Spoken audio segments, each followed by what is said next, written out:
पियावा से छुप के मिले आई हो अकेले ए याराऊ सुन पियावा से छुप के मिले आई हो अकेले। मत रो जान तू त सुनाय ऐसे मत रो जान तू त सुनाय ऐसे और यहाँ ससुरा में मिले यारू पियावा से छुप के मिले आई हो अकेले ए याराऊ सुन पियावा से छुप के मिले आई हो अकेले।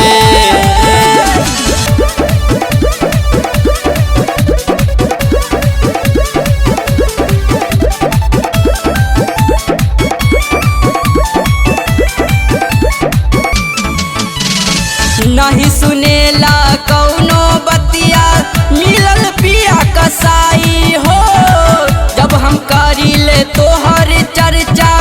मारे पैना उठाई हो मारे पैना उठाई हो। पियावा बाटे हो हमार सौकी पियावा बाटे हो हमार सौकी रखेला फोन छुपा के यारू पियावा से छुप के मिले आई हो अकेले ए याराऊ सुन पियावा से छुप के मिले आई हो अकेले।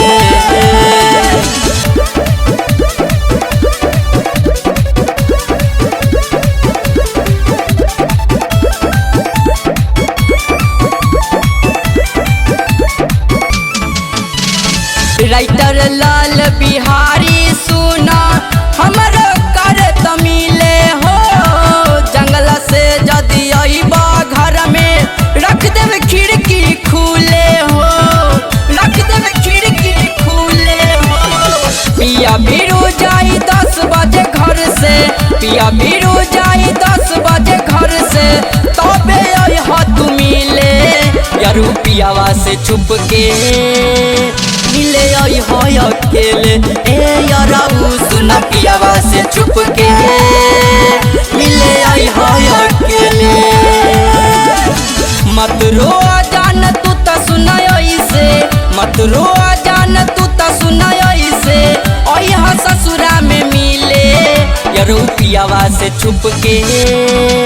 मिले आई हो अकेले ए याराऊ सुन पियावा से छुप के